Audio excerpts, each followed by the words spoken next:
het vir hom 'n spesiale opdrag gegee. Gaan sê vir die mense van Ninive, hulle moet ophou stout wees. Oeh, wat het hulle dan gedoen? Het hulle koekies gesteel? En hoekom moes Jona dit vir hulle sê? Kon God nie net 'n WhatsApp stuur nie? Jona was 'n profeet. Hy moes God se boodskap bring. Daar was nie selfoon in daardie tyd nie. Maar hy het besluit om te vlug.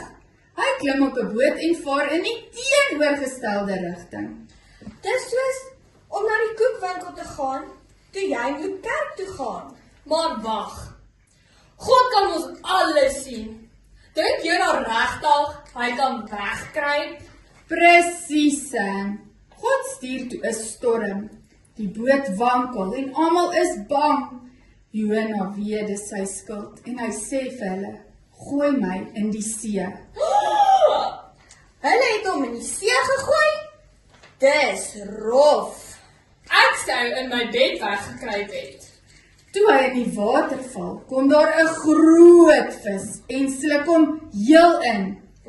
Ek hoop nie hy het visvingers geëet net voor dit nie. Eeuw. Wat het hy al binne gedoen? Het hy vis se ribbes getel? Hy het gebid. 3 dae lank het hy God gevra vir 'n tweede kans en God het dit vir hom gegee. Die vis spoeg hom uit, reg op die strand. Bleh, ek seker hy het so soutsop geruik. En toe het hy van Ninive toe gegaan.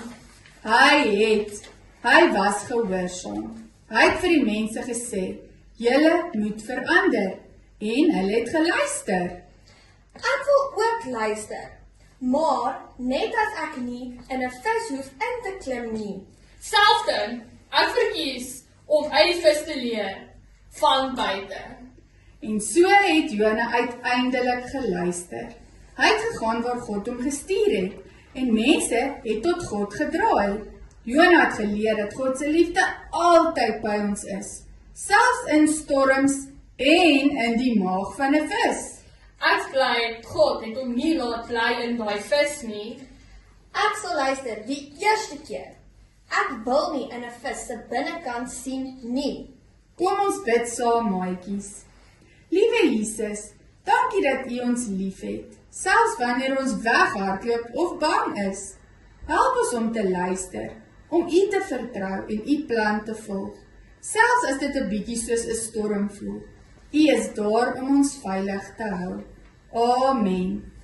Totsiens, maatjies, moenie vergeet, God se liefde is groter as enige vis.